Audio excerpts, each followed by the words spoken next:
Mari kita mulai kuliah pada hari ini.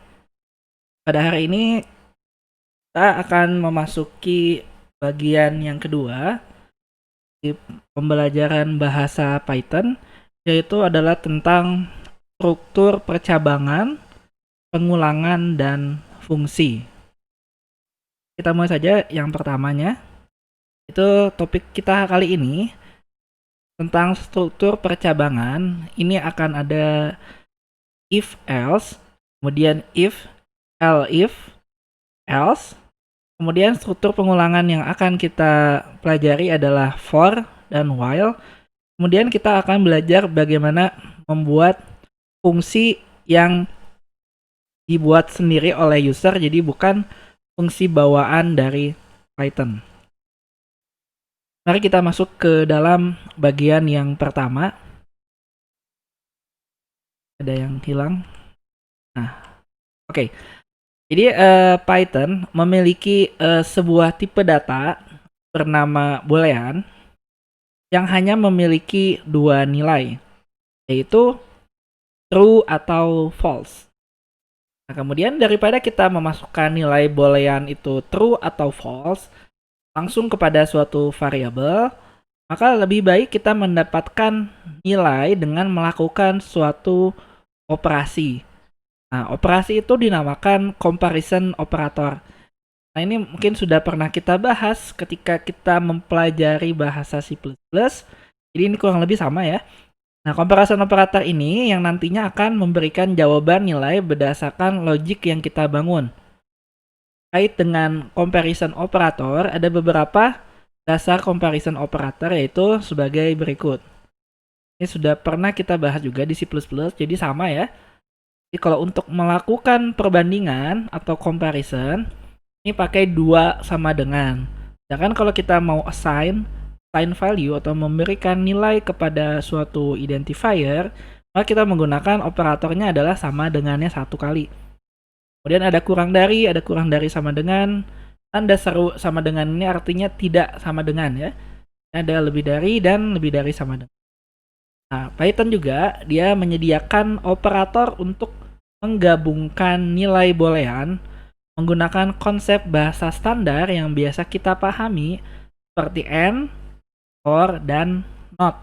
Jadi kalau di Python kita bisa langsung tulis AND ya, misalnya A, N, B gitu.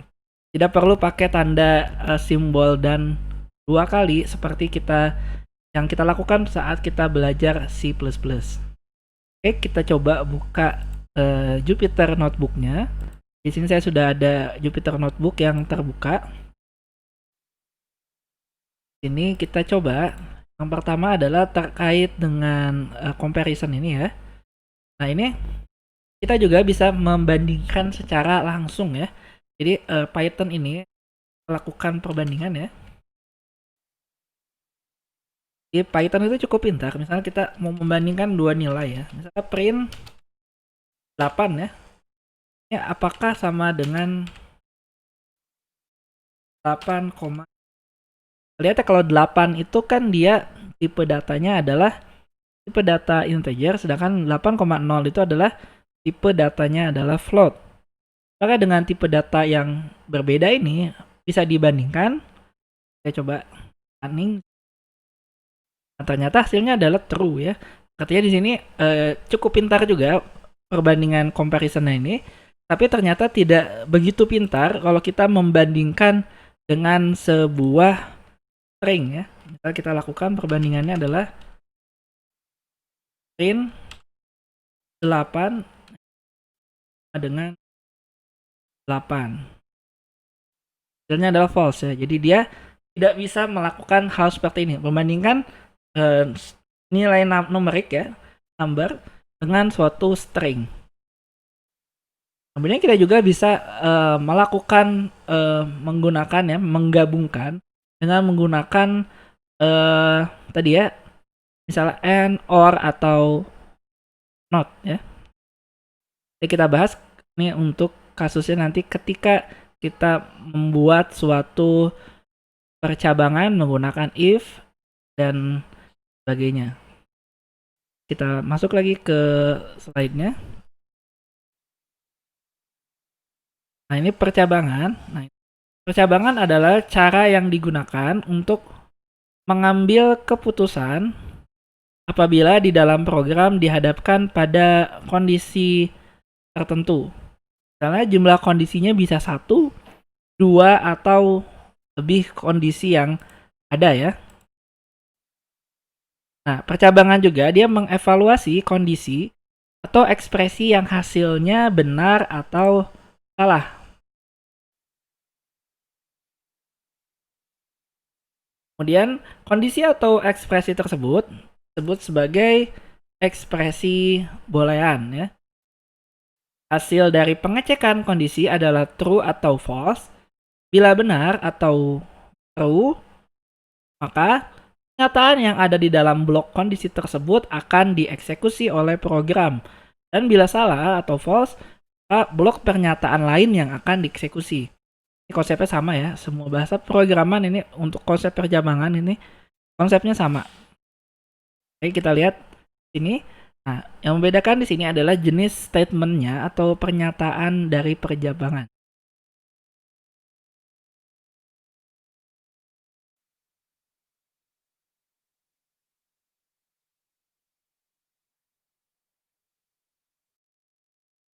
Kayak misalnya kita punya pernyataan untuk atau statement terkait dengan percabangan itu ada 3 jenis. Kita bisa menggunakan if tunggal saja di sini. Jadi pernyataan if ini terdiri dari ekspresi boolean diikuti oleh satu baris atau lebih pernyataan. Ini boleh ya, tidak perlu kita menyatakan else juga bisa. Sedangkan kalau ada if else, ini bila pernyataan if-nya benar, maka blok pernyataan if dieksekusi. Dan bila salah, maka blok pernyataan else yang dieksekusi. Bedanya if satu dengan if yang ada else-nya, juga di bahasa C juga bisa ya, if hanya satu. Ya artinya kalau dia cuma mengecek suatu kondisi, kalau kondisinya benar dijalankan, kalau tidak maka dia akan pindah keluar dari blok if tersebut ya. Jadi kondisinya hanya satu. Sedangkan kalau if else itu untuk ada yang 2 kondisi. Nah, di sini ada satu lagi ada if, elif, dan else. Di Python kita menggunakan elif ya, bukan else if. Kita menggunakan elif. Jadi elif itu sama seperti else if pada C++. Ini juga sama. Jadi kalau elif ini artinya apabila lebih dari 2 kondisi ya. Kalau hanya 2 kondisi kita cukup if dan else saja. Dan ekspresi atau ekspresi itu artinya suatu hal yang mau kita bandingkan tuh cukup ditulis pada blok if saja. Sedangkan kalau ada elif, maka di elifnya juga kita tuliskan ekspresinya. Sedangkan untuk else ini sama seperti di C++, kita tidak perlu menunjukkan ekspresi percabangannya apa, statement yang mau kita uji apa. Karena ini adalah hal yang lain jika yang sebelumnya ini kondisinya adalah kita masuk di sini untuk statement if. Nah, ini dia menguji satu buah kondisi saja. Bila hasilnya benar, maka pernyataan di dalam blok if tersebut dieksekusi. Bila salah, maka pernyataan tidak dieksekusi. Ini kalau secara sintaks, dia kita lihat yang blok warna kotak itu ya. Jadi if, kemudian tes kondisinya apa. Baru kita masuk ke blok pernyataan if-nya. Dan di sini sekali lagi, yang membedakan antara bahasa Python dengan bahasa C++, ya satu ya dia tidak ada titik koma. Di ujung itu tidak ada titik koma. Kemudian untuk membedakan satu blok dengan blok yang lain, maka dibuat indentasinya itu lebih menjorok masuk. Sedangkan kalau kita lihat flowchartnya atau diagram aliran seperti ini ya, ini ada suatu kondisi. Jika benar, maka statement dieksekusi. Nah, jika kondisi salah, maka ya dia masuk ke statement juga. Gitu. Oke, contohnya seperti apa? Oke, kita lihat yang kasus yang pertama. Ini misalnya kita ke Jupiternya.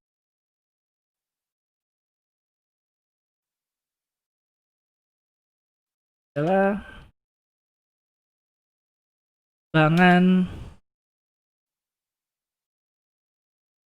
Kayak misalnya kita punya suatu bilangan ya.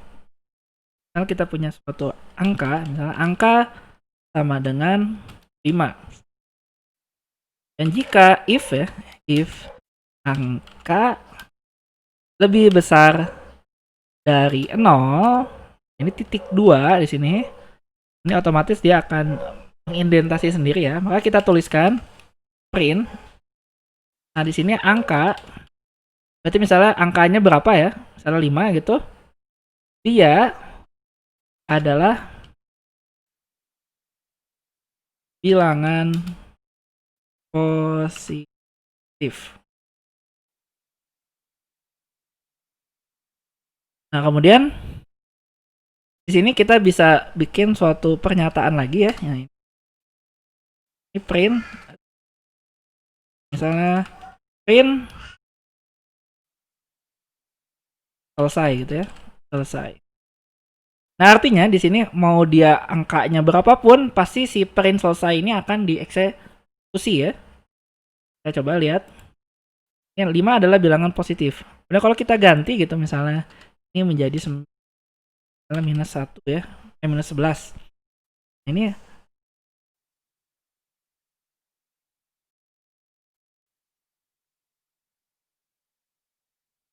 lebih besar dari 0, dia hanya akan langsung ke blok selesainya saja ya. Tidak ada tulisannya. Si print selesai ini akan selalu dieksekusi. Akan selalu dieksekusi ya. Mau kondisinya benar atau salah, dia akan tetap dieksekusi. Ini adalah untuk kalau kasusnya if-nya 1 saja. Nah, bagaimana kalau ada 2 kondisi? Nah, ini juga sama ya. Jika ada 2 kondisi, kita menggunakan if else. Di pernyataan if else ini menguji 2 kondisi. Kondisi pertama kalau benar dan kondisi kedua kalau salah. Sintaksnya adalah seperti berikut ini yang ada di dalam kotak warna biru ya, gitu. Misalnya if test kondisinya apa? Kemudian blok pernyataan if dan else-nya langsung blok pernyataan else. Jadi tanpa ada suatu tes kondisi lagi ya. Cukup sekali saja di bagian if. Nah, contohnya kita modifikasi tadi ya. Kita modifikasi program yang sebelumnya yang sudah kita buat. Cabangan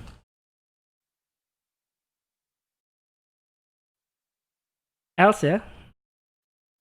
Jadi kita masukkan angka, misalnya angka dengan 5 ya. Angka sama dengan 5. Kemudian jika angka lebih besar dari 0, maka di sini adalah print angka adalah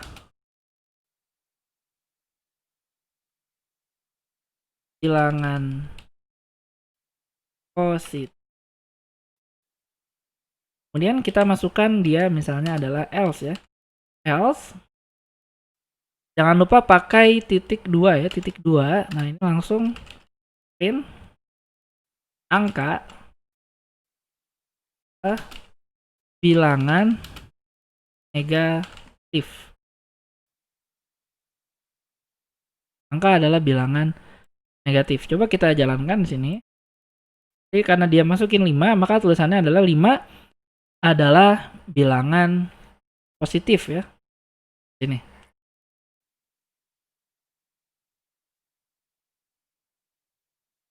Nah, bagaimana kalau misalnya ya kita kasih nilainya adalah 5,5 gitu ya. Dia bisa pinter ya gitu. Misalnya 5,5, dia pinter ya. Dia bisa membedakan mana bilangan float, mana bilangan integer. Dia tetap ya. Kayak lagi kalau di Python ini kita tidak perlu melakukan deklarasi variabel deklarasi variabel di sini. Ini yang membedakannya. Jadi dia tetap bisa membedakan mana tipe datanya float, mana tipe data integer. Coba kita ganti ya, misalnya kita cek dulu ya, misalnya ini tadi apa tipe def ya. Def ya. Sorry, type ya. Type. Nah, dia float ya. Kalau kita lihat. Tapi kalau kita ganti ya, kita ganti lagi dia jadi 5 gitu. Kita eksekusi di sini. Kemudian kita cek lagi. Dia jadi otomatis berubah menjadi integer ya. Ini otomatis dia bisa membaca secara cerdas gitu ya. Apa yang tipe datanya apa tanpa kita perlu melakukan suatu deklarasi variabel di sini.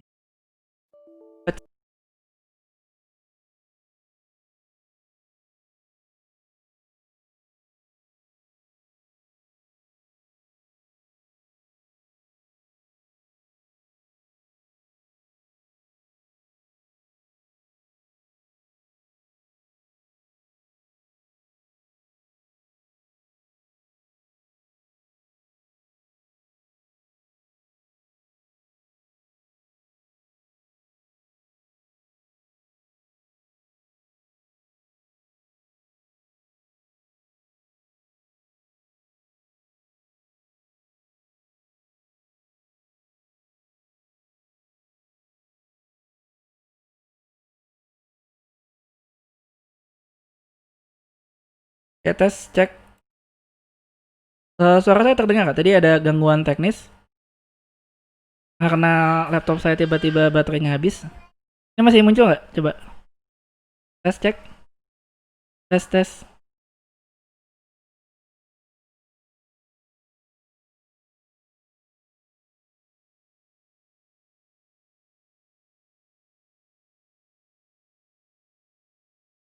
Halo, tes. Apakah suara saya ada? Tes cek. Tes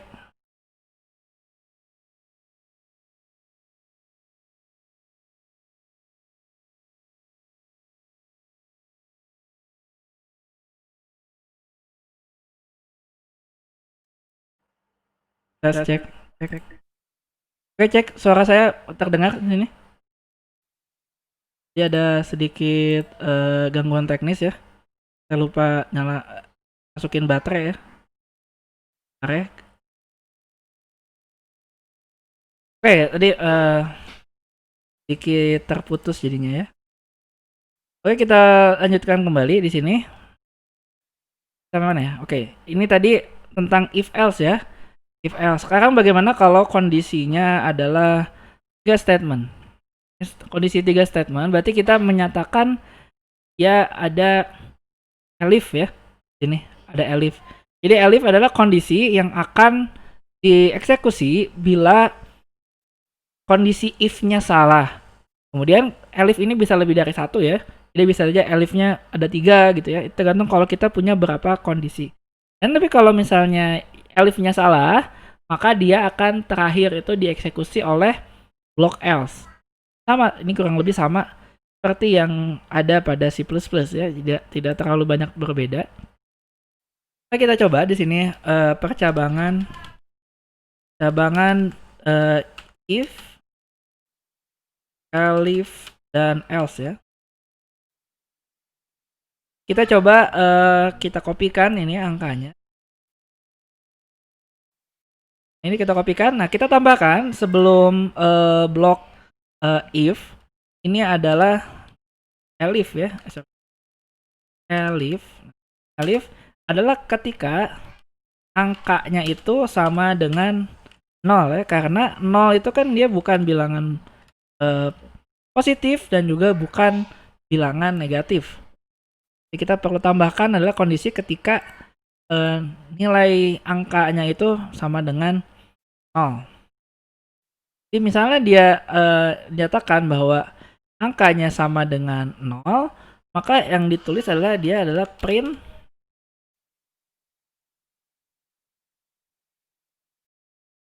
angka ya, angka adalah 0. Kemudian baru else, dan else di sini dia tidak perlu kita berikan kondisi apakah dia kurang dari 0 atau Ya, kurang lebih seperti itu. Nah, sekarang adalah bagaimana misalnya kita ingin memberikan input ya. Di sini kan kalau seperti ini kan seolah-olah yang menjalankan adalah kita sudah mengganti-ganti di sini ya angkanya ya. Lalu kita ingin menyatakan menggunakan input ya. Input itu artinya seperti cin ya di C++. Nah, bagaimana untuk menyatakan input di dalam bahasa Python? Kalau output kan sudah jelas ya, kita menggunakan print ya. Print apa gitu kan? Bagaimana kalau kita ingin menggunakan input? Nah, untuk input, nah ini juga sama. Kita menggunakan fungsinya adalah input ya. Contohnya, eh, untuk membuat ya, kita bikin hal yang sama seperti di atas. Cuman misalnya di sini adalah angka. Angka ini sama dengan input. Nah, ini input. Kemudian kita bikin keterangan misalnya adalah masukkan angka ya. Kan angka.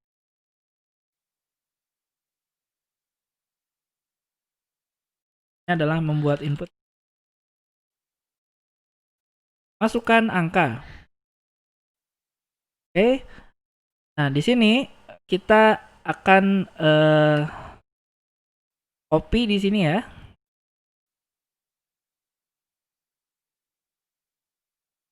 Sorry. Kita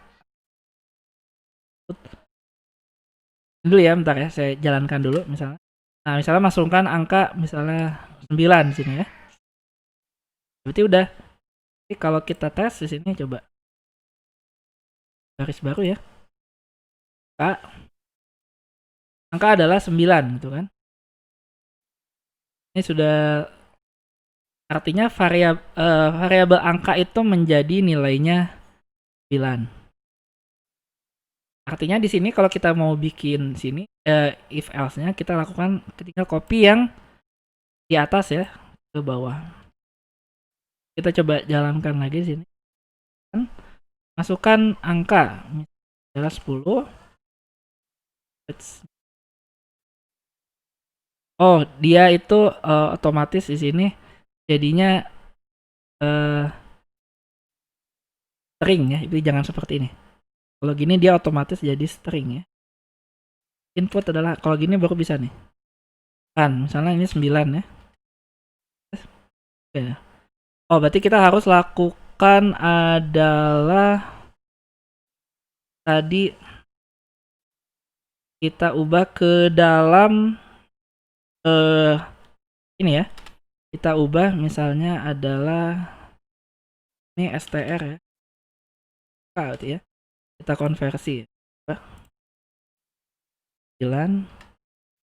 salah juga. Not supported.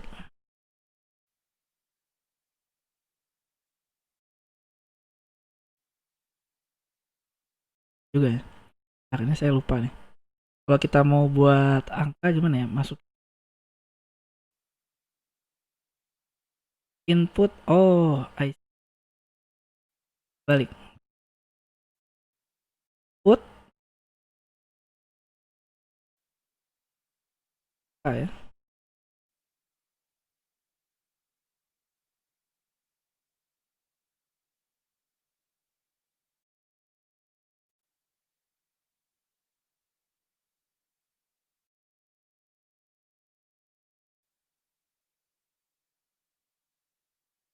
Nih,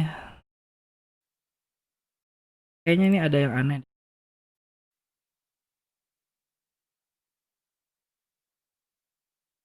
Tipe angkanya str ya.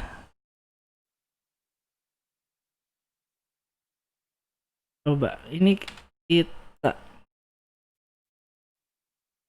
salah input angka. Angkanya adalah 10. Kemudian kita masukkan ini adalah str. Sorry, oh str ya. int ya. int angka ya.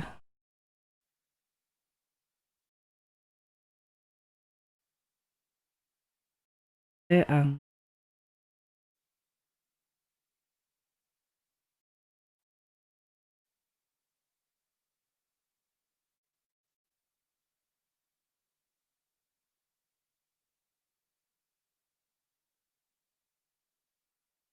apa ya, masih tidak bisa ya, not supported between instance of str. Ada yang dulu ya, kalau kita masukkan misalnya ya, suatu input ya,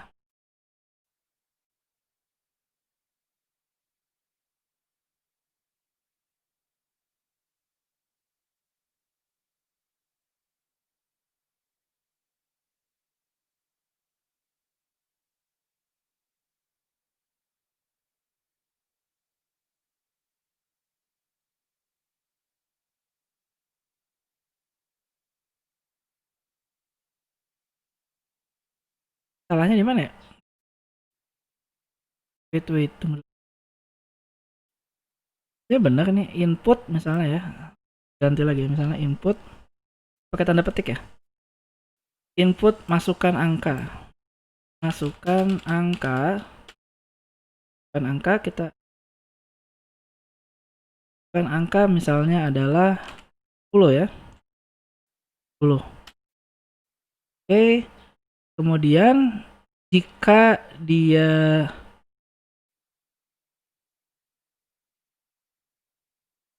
ini ya, misalnya kita bikin dia bilangan ya, bilangan itu sama dengan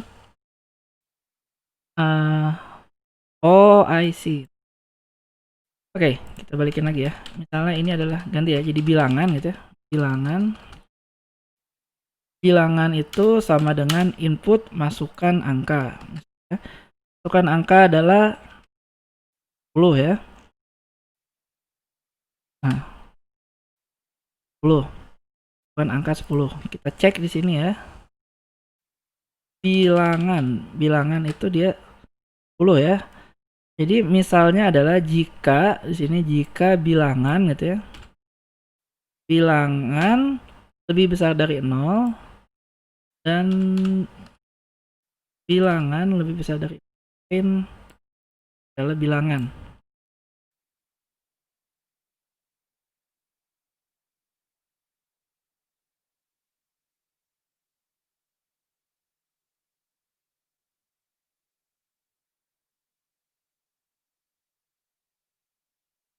Masih salah ya?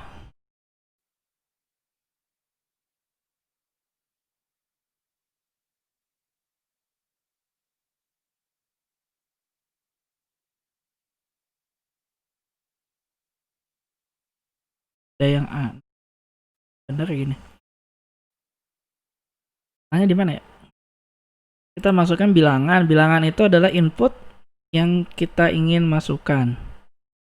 Kemudian jika ini lebih besar dari 0 gitu kan. Ini masalah di sini. Not supported.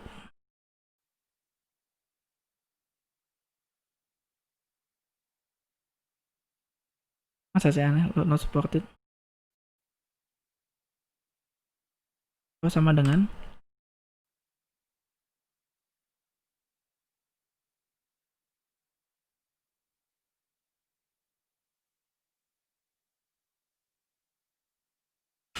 kita harus ubah dulu gitu. Bilangan.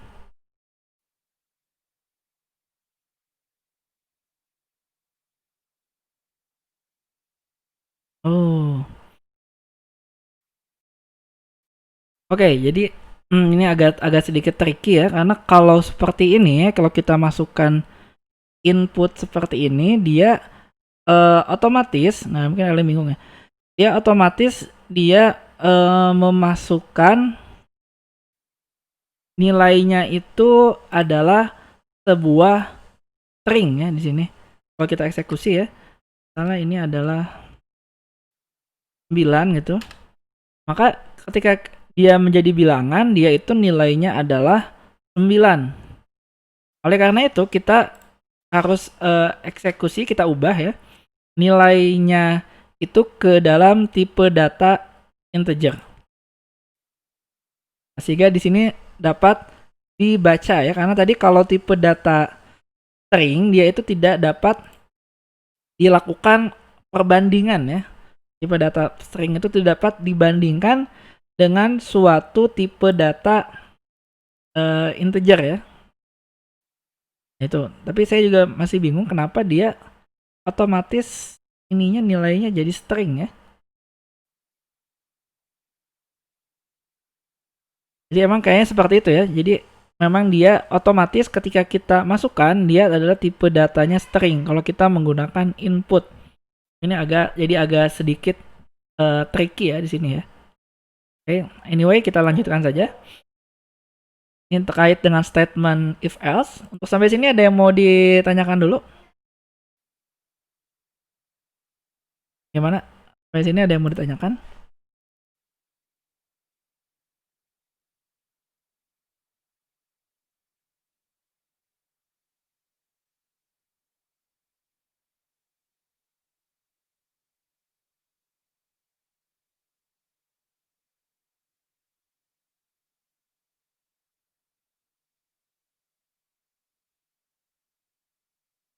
Oke, kalau sudah cukup jelas, kita lanjutkan ke bagian berikutnya, yaitu terkait dengan pengulangan. Untuk pengulangan di sini, secara umum Python ini mengeksekusi program itu baris per baris, mulai dari baris 1, 2, dan seterusnya. Nah, ada kalanya kita perlu mengeksekusi satu baris atau satu blok kode. Suatu program itu dilakukan beberapa kali. Nah, hal ini disebut dengan perulangan atau bisa juga disebut sebagai looping atau iterasi. Nah, untuk lebih jelasnya kita lihat gambar seperti ini. Jadi misalnya ini ada suatu kondisi ya, ini kondisinya benar, maka akan ada conditional code, dia akan balik lagi ke sebelum kondisi. Terus diulang sampai kondisinya itu salah. Ini kurang lebih adalah flowchart dari struktur pengulangan. Nah, pada gambar bisa dilihat bahwa perulangan juga memerlukan tes kondisi. Jadi kalau tidak ada tes kondisinya ya, otomatis nanti ia akan diulang terus sampai hari kiamat, tidak akan selesai-selesai. Atau sampai user menghentikan secara paksa programnya. Ini sama ya prinsipnya dengan bahasa C++ juga. Cuma yang berbeda adalah sintaksnya. Nah, di sini untuk pengulangan kita yang pertama adalah dengan menggunakan for ya. Untuk for di sini dia agak sedikit rumit, mungkin agak sedikit tricky ya dibandingkan dengan C++. Jadi for in sequence. Kemudian ini adalah isi dari si blok for-nya.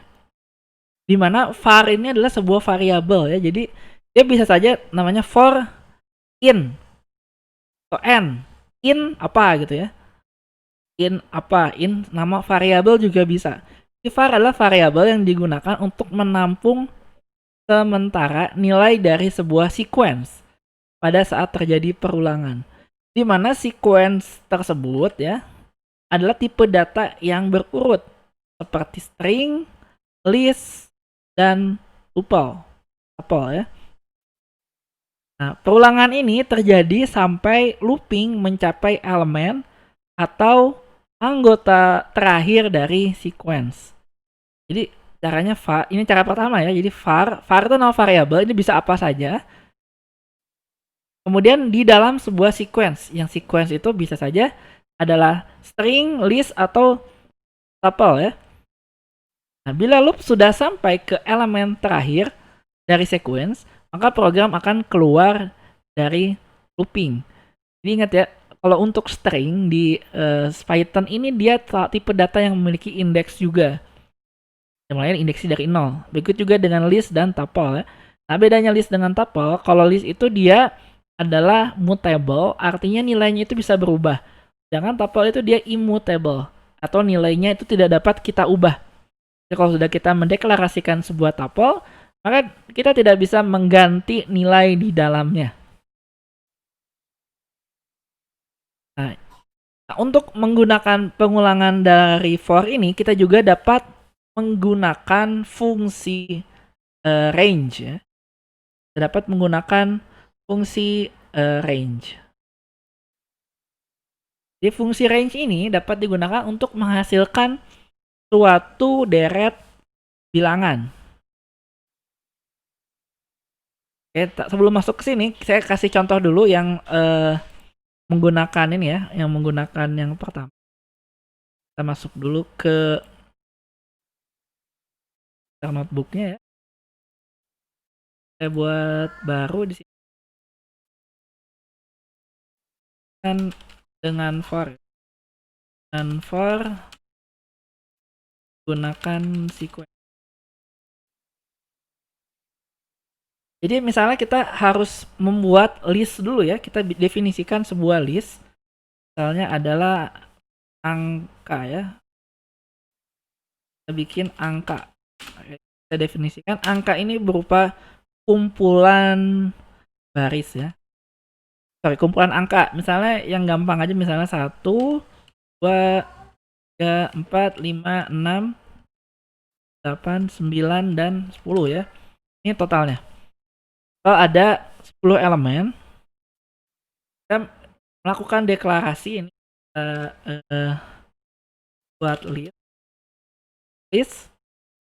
Nah, kemudian misalnya kita ingin melakukan penjumlahan ya.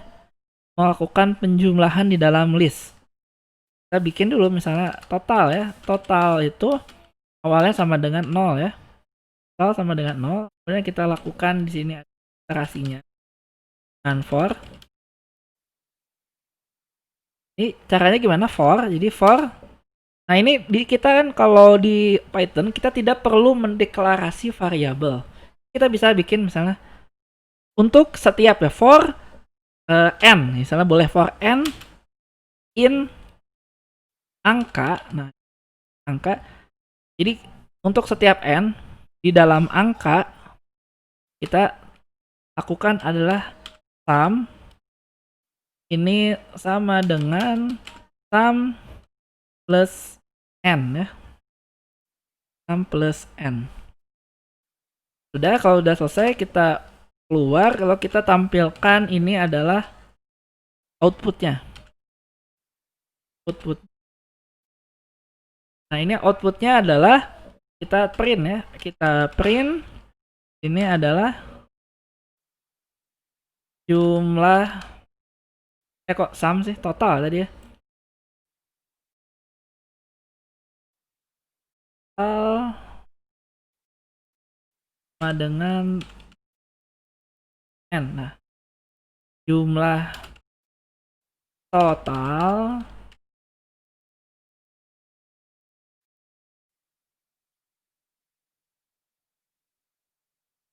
kita jalankan di sini.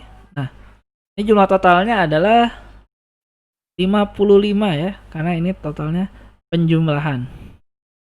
Jadi gitu ya, ini kalau kita menggunakan suatu sequence ya. Sequence ini bisa berupa list, bisa berupa K ya.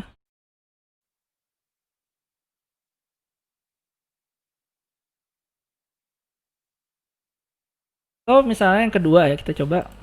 Kedua contohnya adalah misalnya kata ya.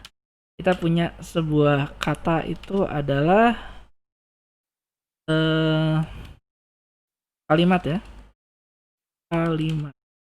Punya kalimatnya adalah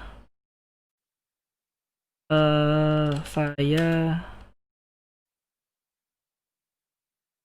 belajar Python ya. Belajar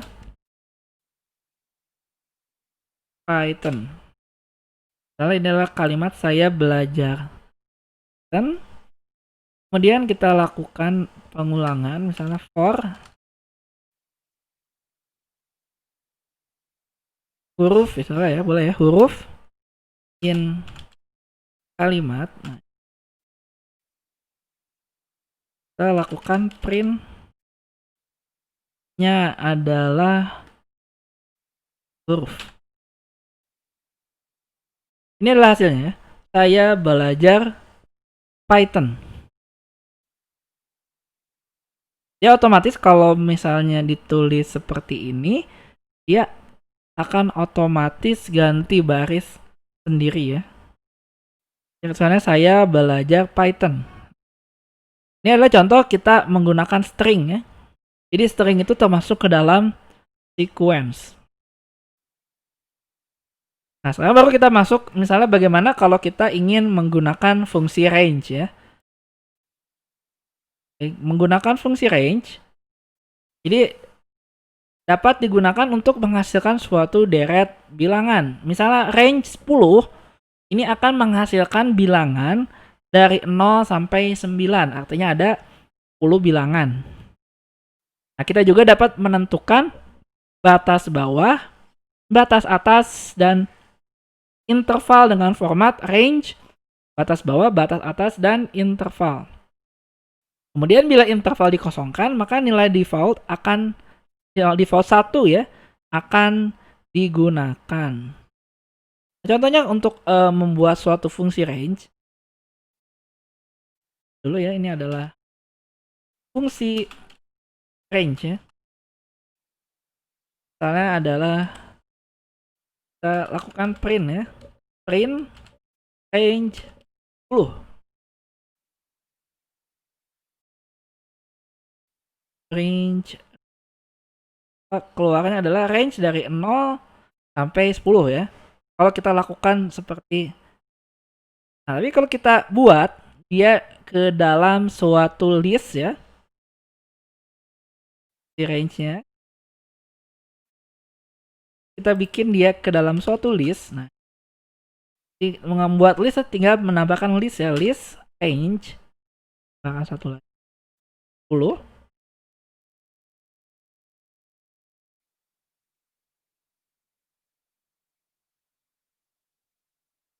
Kayaknya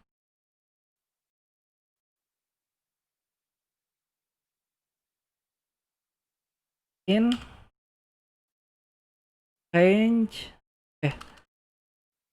list ya, dan dalam listnya itu ada range, kemudian ini benar ya. Nah, dia akan keluar 0, 1, 2, 3, 4, 5, 6, 7, 8, 9. Dan kalau kita punya yang baru ya, misalnya adalah range, kita mulai 2,8 misalnya 2,8. Nah, di sini artinya ya kalau kita bikin 2,8, maka dia akan dimulai dari 2 sampai elemen ke-8. Artinya akan sampai 7 ya. Ini keluarnya 2, 3, 4, 5, 6, 7. Nah, kalau kita tadi ya, ini kan artinya dia tidak ada nilai ininya ya, nilai apa sih? Ini namanya nilai interval ya. Dia ada nilai intervalnya. Nah, kita masukkan nilai intervalnya untuk yang kasus berikutnya. Ini misalnya adalah kita mulai dari 2, startnya 2, misalnya sampai 30 dengan intervalnya adalah 3 ya. Jalankan, maka dia keluar seperti ini. Di 2, kemudian 5, 8, dan seterusnya sampai terakhir adalah 29. Ini adalah kalau kita menggunakan fungsi range ya. Nah, sekarang bagaimana kita menggunakan fungsi range di dalam perulangan? Nah, sebelum ke sana kita harus menggunakan salah satu fungsi yang lain ya. Jadi kita harus menggunakan ini ya, fungsi len untuk membuat suatu perulangan dengan fungsi range. Kita harus menggunakan fungsi len. Len itu apa? Len di sini artinya adalah kita mencari panjang ya. Kita mencari panjang dari suatu sequence.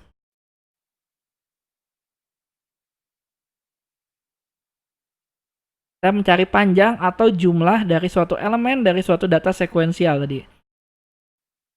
Nah, ini caranya seperti apa? Caranya seperti ini. Jadi misalnya di sini kita punya ya, bahkan dulu. Ini misalnya kita punya, misalnya adalah ya, mata kuliah. Harus ada. Mata kuliah ini adalah kita bikin suatu list ya. Ini kita membuat list. Ini judulnya adalah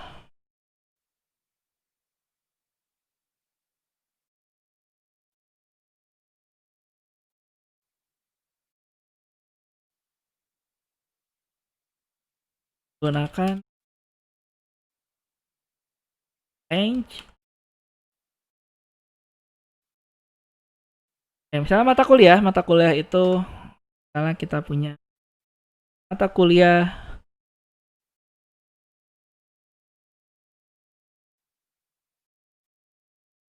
kan mekanika fluida ya. Kemudian kita juga ada mata kuliah misalnya perpindahan mas. Ya ada mata kuliah misalnya fisika terapan. Misal 3 saja ya. Ini adalah mata kuliah. Kemudian kita ingin menampilkan mata kuliah tersebut. Misalnya jadi for. Misalnya untuk suatu matkul ya. Matkul. In. Nah in range. Nah ini range adalah len. Nah len adalah panjangnya si mata kuliah. Nah, seperti ini baru kita tuliskan misalnya print ini adalah mata kuliah kemudian koma merupakan favorit saya.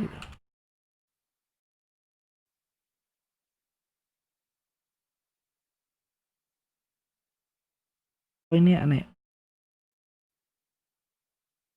Ini range ya. In range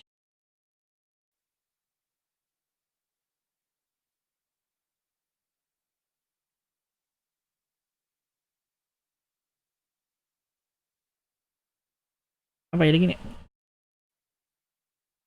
Untuk in for in range line atau kuliah saya suka saya lupa mata kuliah elemennya ya, saya lupa masukin elemennya. Nah, ini elemen matkul ya. Nah elemen matkulnya. Nah ini jadi mekanika fluida merupakan favorit saya, kemudian perpindahan panas merupakan favorit saya, fisika terapan merupakan favorit saya. Jadi ini adalah hasilnya ya kalau kita menggunakan fungsi len mata kuliah. Dan jangan lupa, nah ini matkul ini menyatakan dia adalah elemen ke berapa. Nah ini bisa juga kita ganti ya, misalnya for J gitu ya. Kita ganti juga jadi. Nah, ini hasilnya akan sama. Kurang lebih seperti itu ya. Jadi emang agak sedikit tricky. Nah, berikutnya ada yang lebih tricky lagi adalah kita bisa menggunakan yang namanya adalah enumerate ya, enumerate. Yang ketiga adalah bagaimana kita menggunakan pengulangan for. Ada selain fungsi lain, kita menggunakan fungsi enumerate. Jadi di Python ada sebuah fungsi bawaan yang bernama enumerate. Jadi enumerate ini memungkinkan kita untuk melakukan loop terhadap suatu objek semacam list disertai dengan pengambilan indeks dari setiap elemennya. Jadi kita bisa langsung otomatis ngambil indeksnya dari setiap elemennya. Jadi kita bisa ngambil indeks dari setiap elemennya. Oke. Nah ini contohnya kita lihat di sini. Kita ubah ke Jupyter lagi. Nah ini kita masih sama ya, ini adalah mata kuliah. Jadi saya tidak perlu mendeklarasikan list yang baru ya. Saya mengambil dari atas, artinya adalah pengulangan for menggunakan enumerate ya. Enumerate. enumerate E-nya.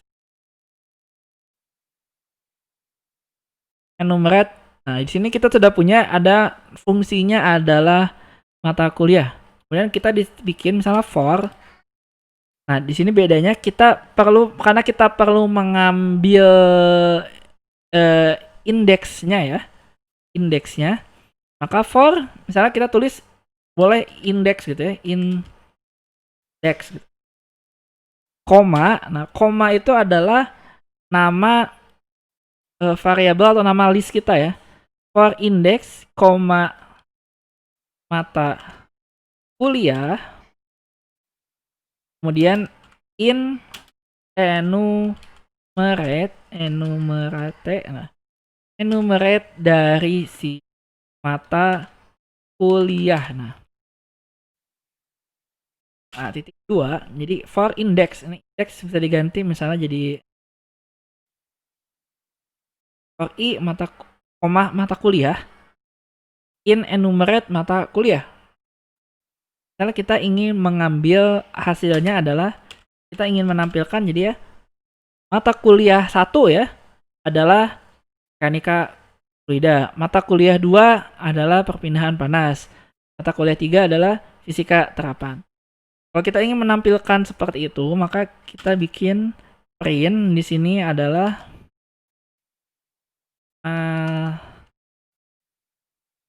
kuliah saja dengan apa ya? Kuliah yang pertama gitu ya, kuliah yang pertama. Nah, kuliah terus kita kasih di sini adalah karena dia masih masuk kita bikin string ya, plus string. Nah, ini adalah i ya. Oh, tadi ada titik koma.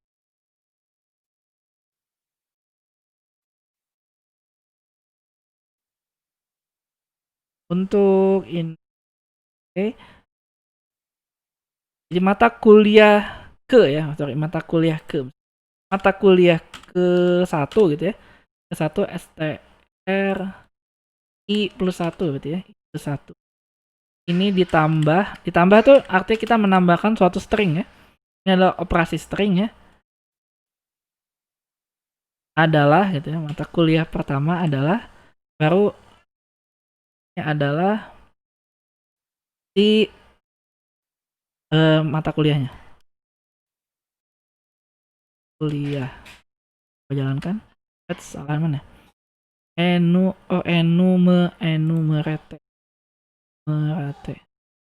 Nah, hasilnya adalah seperti ini ya. Kuliah ke-1 adalah mekanika fluida, kuliah kedua perpindahan panas, kuliah ketiga fisika terapan.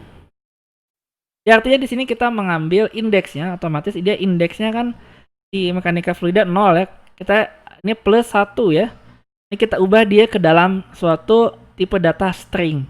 Jadi bisa digabungkan ke kuliah ini plus ya. Ini plus ini salah satu penulisan lain ya. Cara kita menggabungkan string. Nah, kenapa kalau kita harus pakai plus di sini ya? Coba misalnya kita tidak pakai plus, ya. Misalnya pakai koma ya. Kalian pernah belajar kan pakai koma ya. Ini hasilnya jadi kayak gini ya. Aneh ya. Harus ditambahkan ke dalam. Nah, ini masuk ke dalam suatu string.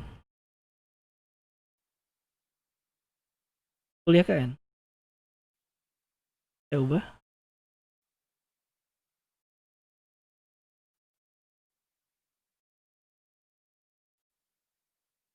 Nah, jadi seperti ini ya. Kalau tadi misalnya sorry, ini jalanin dulu ya. Ini jalankan, kemudian tadi ini pakai koma ya. Nah, hasilnya sama ya. Benar, hasil sama saja. Cuman bedanya apa? Bedanya adalah di sini. Kalau dia pakai koma, dia akan otomatis membuat satu spasi ya. Satu buat spasi kosong di sini. Itu permasalahannya. Tapi kita pengen dia nyambung. Karena kita pengen dia nyambung, hanya kita pakai tanda plus. Jalanin dulu yang atasnya. Hasilnya seperti ini jadinya. Ini adalah untuk pengulangan menggunakan for. Bagaimana di sini? Sampai di sini ada yang mau ditanyakan terlebih dahulu? Ini sama ya. Bedanya kalau di C++ itu kan for i dari berapa sampai berapa, kemudian ditambahnya berapa kali gitu kan. Ya, tapi kalau di for di Python tidak, dia for sesuatu di dalam sebuah sequence. Jadi sampai elemen terakhirnya selesai, otomatis dia selesai. Jadi tidak perlu kita kasih syarat batasnya lagi. Ini untuk yang for. Sedangkan kalau yang berikutnya adalah kalau kita ingin menggunakan perulangan menggunakan while ya. Jadi yang berikutnya adalah pengulangan menggunakan while. Jadi pada pengulangan menggunakan while, ya, si blok ini akan terus diulang selama kondisinya benar. Ini sama ya seperti di C++. Selama tidak ada kondisi yang salah dan tidak ada interupsi dari user, maka terus akan diulang. Ini ada yang hilang. Nah, ini ekspresinya seperti ini ya. Jadi while ekspresinya apa, kemudian statementnya apa. Statementnya ini bisa terdiri dari satu baris atau satu blok pernyataan. Nah, expression ini merupakan ekspresi atau kondisi apa saja dan nilai selain 0 yang dianggap benar. Jadi misalnya untuk while A lebih besar dari 10 gitu ya. Jadi selama nilai A-nya lebih besar dari 10, maka dia akan terus diulang sampai ketemu nilai A yang kurang dari 10. Karena gitu. Nah, cara membuatnya ini sama. Cara membuatnya kita masuk ke Jupyter. Kita bikin di sini ada pengulangan dengan while. Kemudian di sini kita coba misalnya adalah ya kita bikin hitung itu sama dengan 0. Kemudian while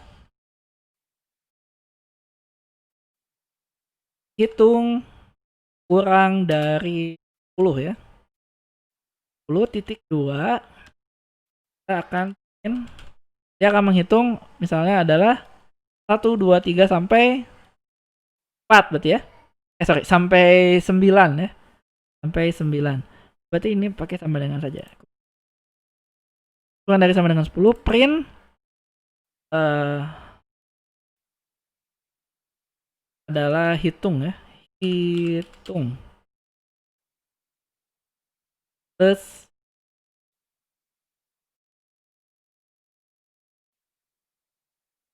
itu ya. Jadi kita akan hitung dia sampai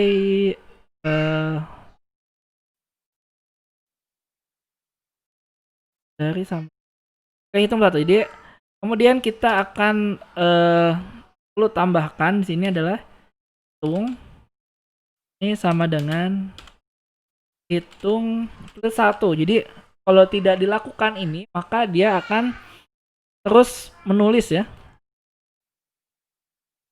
Kemudian ini adalah keluar dari bloknya, kita print adalah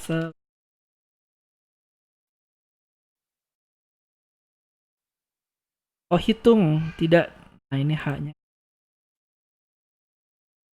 Nah, gini ya, 11. Berarti ini sampai 10 aja.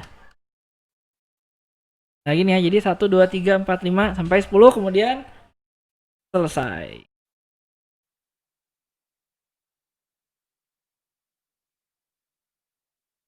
Ini adalah pengulangan dengan while. Gampang ya, pengulangan dengan while ini hampir mirip dengan C++ ya.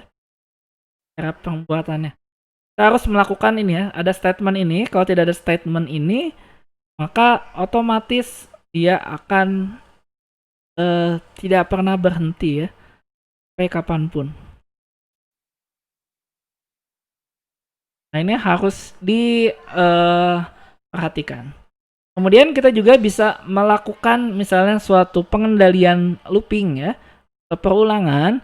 Misalnya dia akan berhenti, umumnya perulangan while ini akan berhenti bila kondisi salah sudah terpenuhi. Akan tetapi kita kadang-kadang perlu juga keluar dari looping di tengah jalan.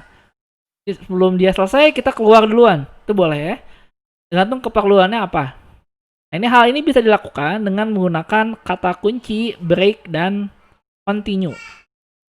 Jadi ada kata kunci break dan continue, di mana ya ada saya tuliskan ada kata kunci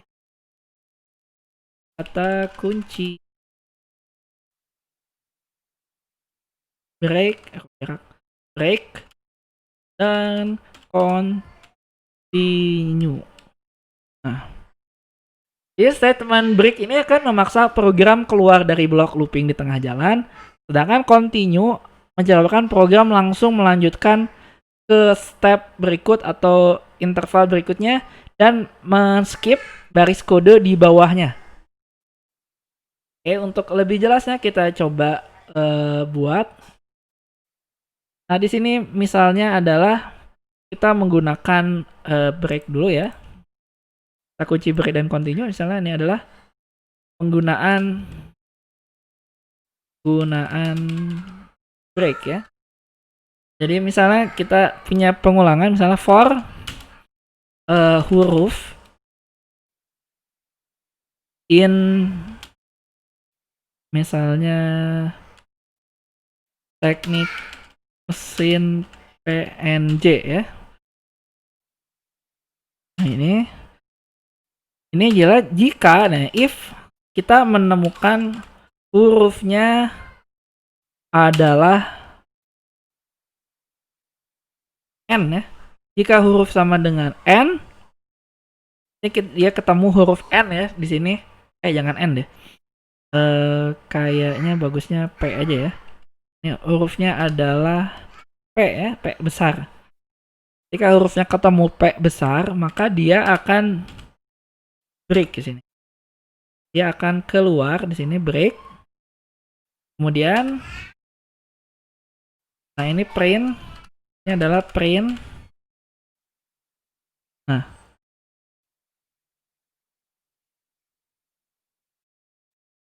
huruf sekarang adalah huruf ya. Jadi dia akan tulis huruf sekarang adalah T di awal ya. Huruf sekarang adalah E dan seterusnya. Kemudian dia akan break. Karena dia break, maka dia akan langsung masuk ke baris yang ini. Print adalah selesai. Dia seperti ini, huruf sekarang yang teknik mesin ya. Nah ini ketika dia kosong, pasti kan dia ketemu dengan huruf P ya. Maka otomatis dia akan selesai. Ini adalah menggunakan break ya. Sedangkan kalau menggunakan continue, nah ini kalau kita gunakan continue ya.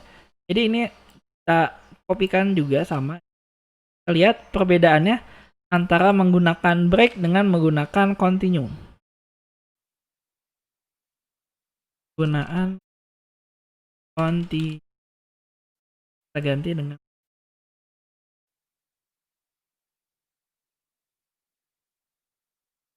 ini dia hanya men-skip satu ya.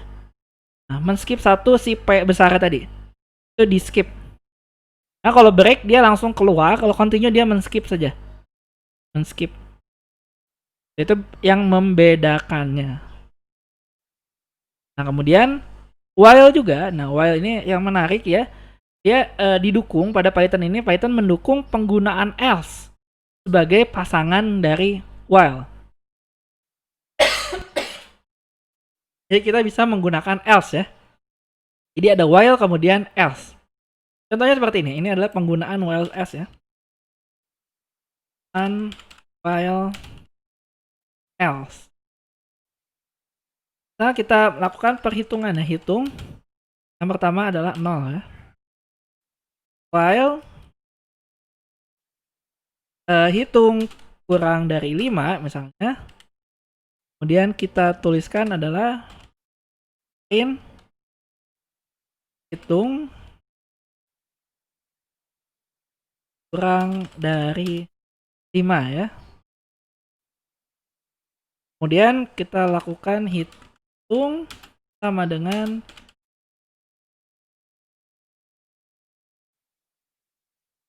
Dan kita lakukan blok else di sini, else print adalah hitung ini datang dari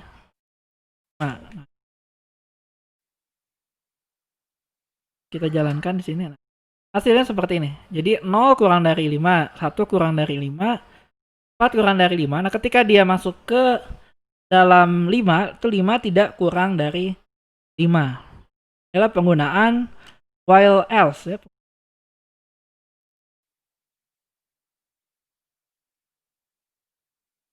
Kita lanjutkan lagi. Sampai ada pertanyaan sampai sini?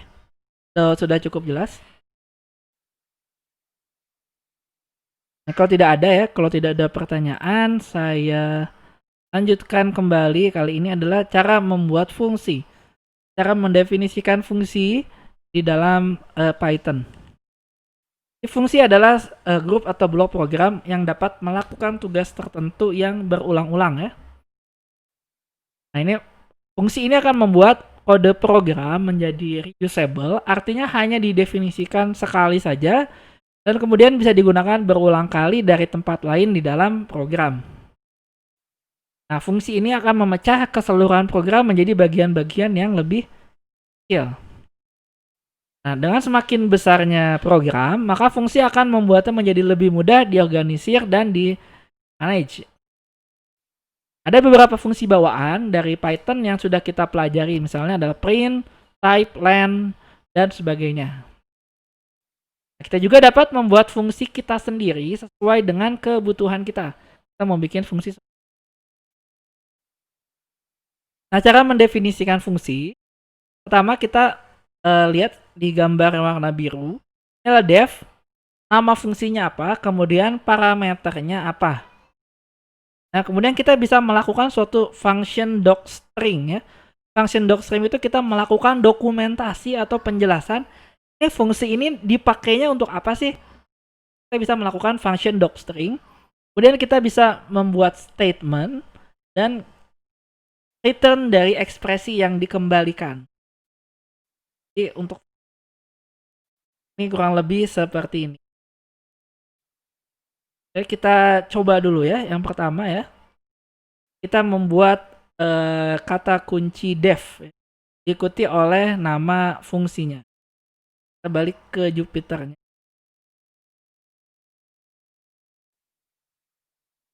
Oke, kita di sini akan membuat fungsi def ya. Def misalnya adalah kita akan menyapa ya.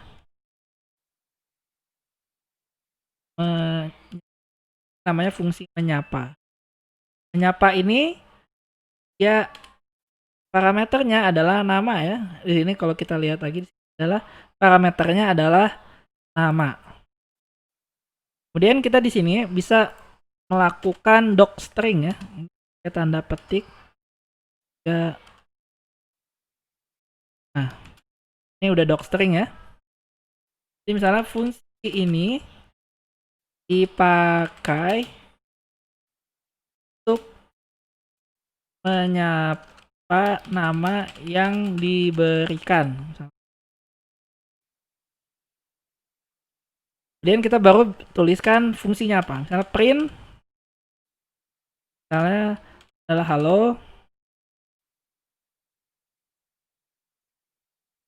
Kemudian ini adalah namanya. Halo siapa gitu ya. Kemudian ini adalah apa kabar gitu ya. Oke, ini adalah membuat fungsi ya.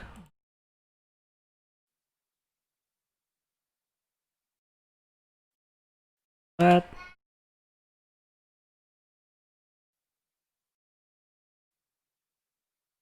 mana kita melakukan pemanggilan fungsi dalam memanggil fungsi, manggil fungsi ya.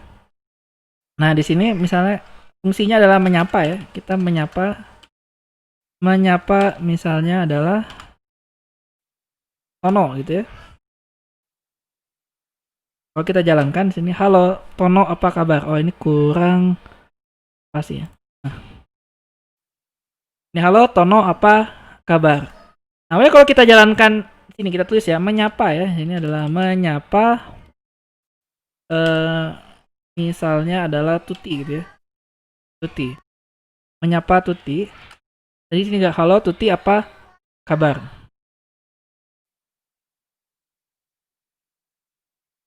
Nah, kayaknya bisa juga seperti ini ya. Input. Nah, ini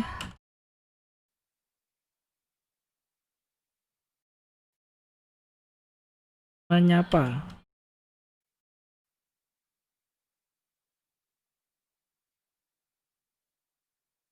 Saya lupa. Nggak usah pakai ini dulu ya. Saya agak lupa pakai kalau pakai input ya. Nah, jadi ini menyapa Tuti ya, misalnya Tuti. Jadi kita bisa membuat fungsi yang manggil ya. Kita tidak perlu definisikan lagi si menyapanya ini. Coba kita menyapa. Nah, kita bisa tahu ya menyapa ya dengan tanda tanya ya. Jadi penyapa ini signature-nya docstringnya fungsi ini dipakai untuk menyapa nama yang diberikan. Kemudian filenya di apa? Ini tipenya adalah fungsi. Kalau kita kasih tanda tanya, dia bisa tahu oh ini fungsinya apa. Kalau di Python, kalau kita pakai Jupyter Notebook, kalau kita nggak tahu ya fungsi itu apa, kita bisa tanya ya, dev itu apa sih? Ya, objek dev harus fungsi ya, sorry. Misalnya ada len itu apa gitu ya. Len ini adalah objek, nah ini apa? Dia dipakai untuk return number in container. Ini built-in function or method. Jadi kita bisa tanya ya ini atau apa. Makanya perlunya ada docstring itu adalah untuk menyatakan ini apa gitu kan. Nah, kurang lebih seperti itu. Nah, sekarang di sini di fungsi ini kita melakukan statement dan tanpa ada suatu return ya. Returnnya karena di sini return itu kadang-kadang dia bersifat opsional. Kita bisa saja tidak menggunakan return. Nah, sekarang coba kita misalnya adalah menggunakan return ya. Nah, kita return sesuatu ya. Kita lihat untuk yang kasus berikutnya. Jadi kata kunci tadi ya, ini diikuti oleh functionnya, nama fungsi, tanda kurung, tanda titik 2, menandai header kepala fungsi. If turn ini bersifat opsional, gunanya untuk mengembalikan suatu nilai expression dari suatu. Kemudian argumen fungsi, ini ada argumen fungsi ya, terkait dengan argumen fungsi, ada yang namanya argumen wajib atau required argument, ada argumen kata kunci, ada argumen default, dan argumen dengan panjang sembarang. Kita masuk dulu ke yang pertama, argumen wajib. Jadi argumen wajib ini adalah argumen yang dilewatkan ke dalam fungsi dengan urutan posisi yang benar. Nah, di sini jumlah argumen pada saat pemanggilan fungsi harus sama persis dengan jumlah argumen pada pendefinisian fungsi. Jadi pada fungsi contoh tadi sapa ya dia menyapa di atas, kita perlu melewatkan satu argumen ke dalam fungsi sapa. Bila tidak akan muncul suatu error ya. Jadi ya, kita harus masukin satu buah argumen di sini. Misalnya Tuti, Tono, Budi gitu. Itu adalah satu buah argumen. Ini disebut sebagai argumen wajib.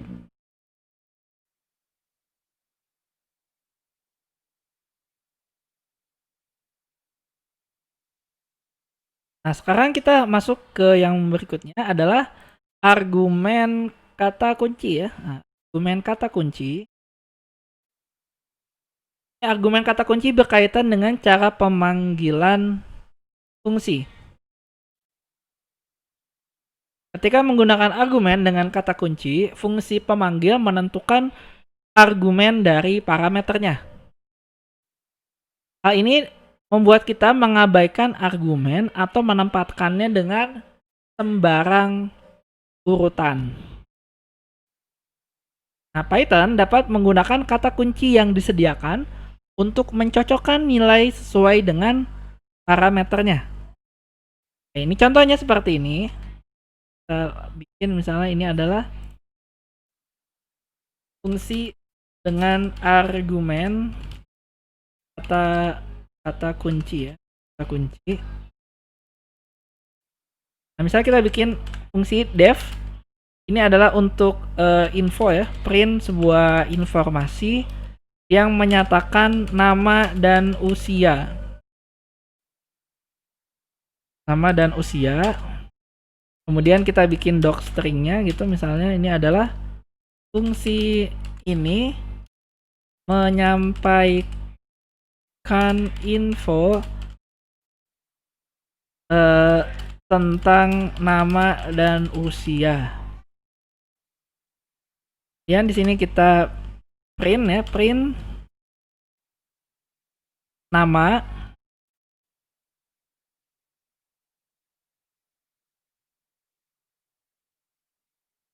Kemudian print usia.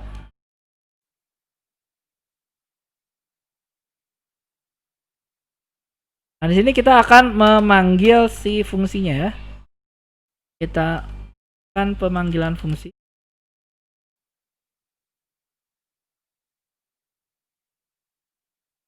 Kita panggil print info ya. Print info. Di sini artinya karena dia menggunakan kata kunci ya, jadi mau kita bolak-balik dia tidak akan salah ya. Misalnya kita kan kalau di sini nama dan usia ya. Kalau kita misalnya nih ya, kalau tanpa argumen kata kunci itu seperti ini. Misalnya adalah Budi, 34 ya. Kita jalankan nama Budi usia 34. Tapi kalau kita balik misalnya dia jadi 29. Nah, ini usianya adalah Budi gitu ya. Di nama 29, usia Budi kan. Ini jadi kebalik. Nah, makanya kita perlu mendefinisikan suatu argumen dengan kata kunci. Jadi caranya biar nggak kebalik adalah seperti ini. Kita bikin usia ini sama dengan misalnya 22.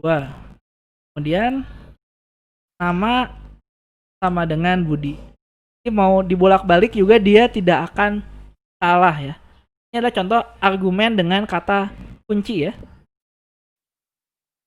Nah, yang berikutnya adalah argumen default. Tadi argumen default.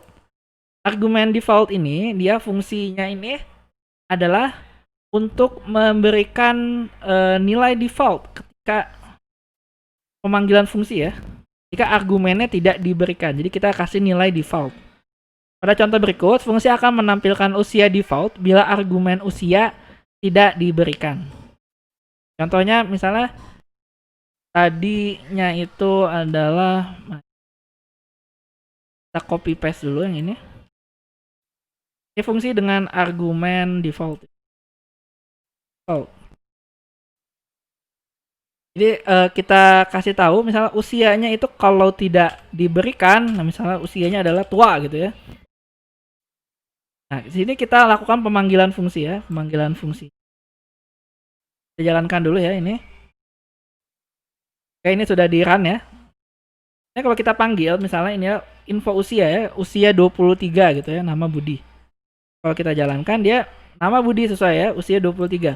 Tapi kalau kita tidak memberikan suatu argumen usia, misalnya namanya, nah hanya nama saja ya. Nama siapa misalnya? Jaka gitu ya, nama Jaka. Maka usianya tua gitu kan. Jadi dia nggak tahu. Pokoknya kalau tidak ada argumennya, maka kita nyatakan usianya itu adalah tua. Itulah untuk argumen default. Nah, selanjutnya adalah terkait dengan argumen dengan suatu panjang yang sembarang. Terkadang kita butuh untuk memproses fungsi yang memiliki banyak argumen. Jadi nggak hanya nama dan usia, misalnya bisa banyak ya. Nah, nama argumen ini tidak disebutkan saat kita melakukan pendefinisian. Saat kita melakukan pendefinisian fungsi, kita tidak menyebutkan dia apa. Beda dengan hasil halnya dengan fungsi dengan argumen wajib dan argumen default. Nah, ada tanda asterik ya, ada asterik ditempatkan sebelum nama variabel yang menyimpan nilai dari semua argumen yang tidak kita definisikan. Nah, contohnya seperti ini, misalnya kita punya sebuah fungsi dengan argumen sembarang ya, fungsi dengan argumen. Ya misalnya kita fungsi dengan dengan panjang ya, dengan panjang sembarang. Kayak misalnya kita punya fungsinya misalnya adalah def print info ya. Oh, tapi kita ganti misalnya ini adalah argumen 1 ya, argumen 1. Kemudian kita bikin suatu yang kedua itu dengan tanda asterik ya. Nah, ini misalnya adalah var. Oh, ini namanya bisa bebas ya, bisa apa saja. Contoh kita membuat sebuah tuple ya. Nah, di sini kita definisikan docstring ya. Nah, ini nggak wajib, kita cuma menyatakan ini fungsi apa gitu ya ini. Fungsi untuk menampilkan argumen barang yang dilewatkan. Nah, misalnya di sini kita punya fungsinya adalah print outputnya adalah, kemudian kita print yang berikutnya adalah argumen 1 ya. Kemudian for var in var tuple gitu ya. Kita bisa bikin ini adalah print var. Kita running, dia sudah running ya, nomor 75 di sini kita coba jalankan di sini. Misalnya kita panggil fungsinya. Kita panggil fungsinya misalnya adalah print info 10 ya, cuma 1 ya, 10. Maka keluar outputnya adalah 10. Tapi kalau kita misalnya print info ya, ini info misalnya adalah Budi. Nah, ini adalah dia tua gitu. Ini hobi makan. Maka outputnya seperti ini. Budi usia tua hobi makan. Ini yang dilewatkan ini adalah bisa lebih dari 1 ya. Ini kan 1 ya. Kalau yang ini 1, ini bisa lebih dari 1 karena dia panjangnya itu sembarang. Ini adalah contoh menggunakan membuat suatu fungsi. Nah, untuk membuat suatu fungsi juga, tadi kan ada fungsi ya. Tadi saya belum mencontohkan fungsi yang misalnya dia mereturn suatu nilai ya. Misalnya ini adalah fungsi dengan nilai balikan ya.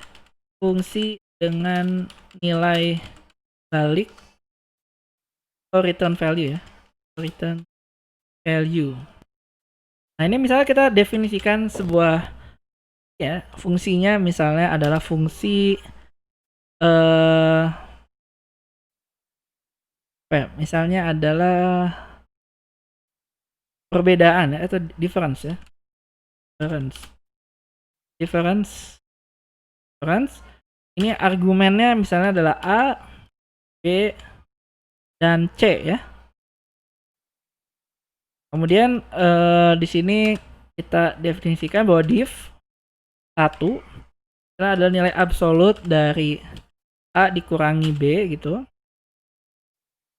Kemudian div 2 itu sama dengan nilai absolut dari B dikurangi C.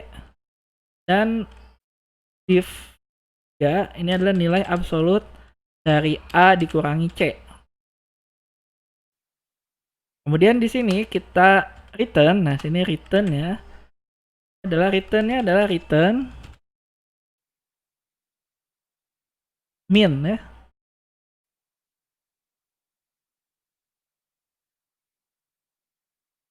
Berarti nilai minimum ya. Ini returnnya adalah nilai minimum dari div 1,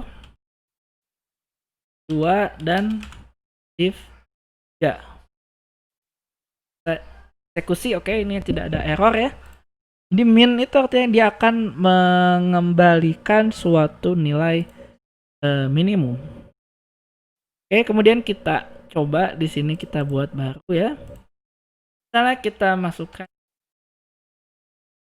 referensinya 10 ya. Dan ada 5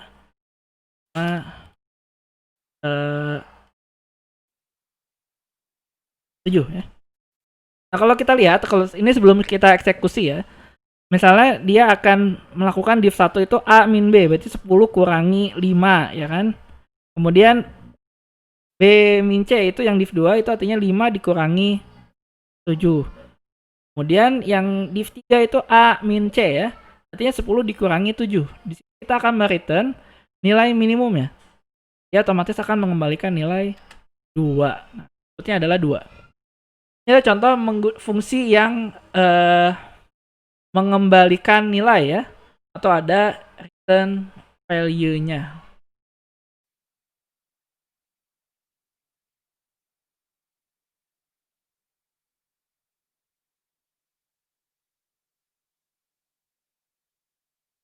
Nah, di sini juga kita misalnya bisa juga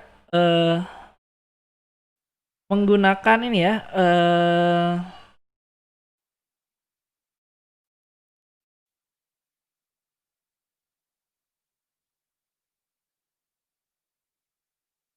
ada istilahnya berikutnya itu adalah metode ya.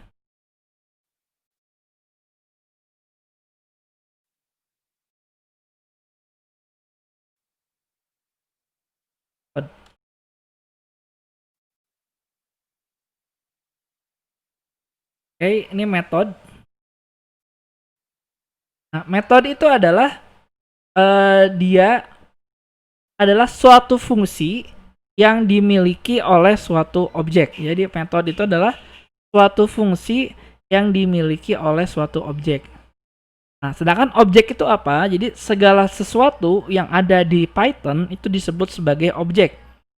Contohnya kita membuat variabel bertipe string, bertipe list, bertipe numerik, dan lainnya. Itu adalah objek. Dan setiap objek ini memiliki fungsi yang hanya bisa digunakan oleh objek tersebut.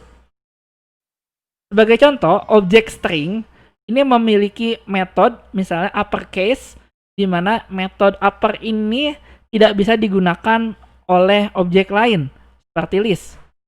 Jadi misalnya ada string yang kita bikin uppercase, artinya nanti jadi huruf besar semua gitu. Tapi kalau dia tipe datanya adalah list, dia tidak dapat digunakan uppercase. Contohnya ada list. List ini dia memiliki fungsi seperti index, yang dimana fungsi index ini tidak bisa digunakan oleh data dengan tipe objek yang lain seperti string. Jadi metode itu adalah intinya fungsi yang hanya dimiliki oleh suatu objek. Misalnya kita membuat string ya, di sini kita membuat ini adalah metode huruf kapital ya, menggunakan huruf kapital. Misalnya kita definisikan huruf kecil. Huruf kecil adalah ini, halo ya, halo. Ini adalah huruf kecil. Kemudian kita ubah di sini, kita panggil ini print ya, print.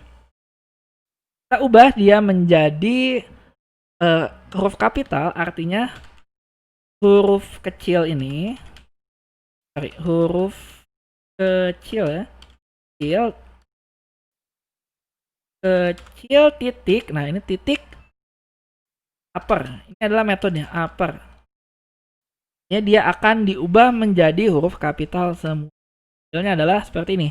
Ini adalah halo. Ini contoh ya, ini adalah metode. Jadi kadang-kadang kita ada titik huruf kecil upper. Itu adalah suatu metode namanya.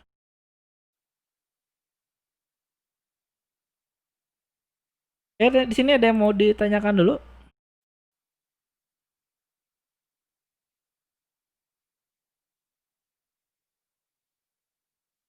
Sudah cukup jelas atau belum? Oke, ini tadi kan ada sedikit gangguan teknis ya, karena tiba-tiba komputer saya otomatis hibernate. Saya nggak tahu tadi saya mencoba merekam ya kuliah kita, tapi saya tidak tahu apakah hasilnya itu terekam dengan baik atau tidak gitu. Ya misalnya rekamannya sukses, maka saya akan share. Ini terserah ya kalian mau melihat lagi atau tidak. Ini opsional. Silakan kalau mau pelajari lagi bisa melihat rekaman saya. Atau misalnya juga enggak, saya akan share juga ini di e-learning adalah ini ya, si notebooknya ini akan saya share.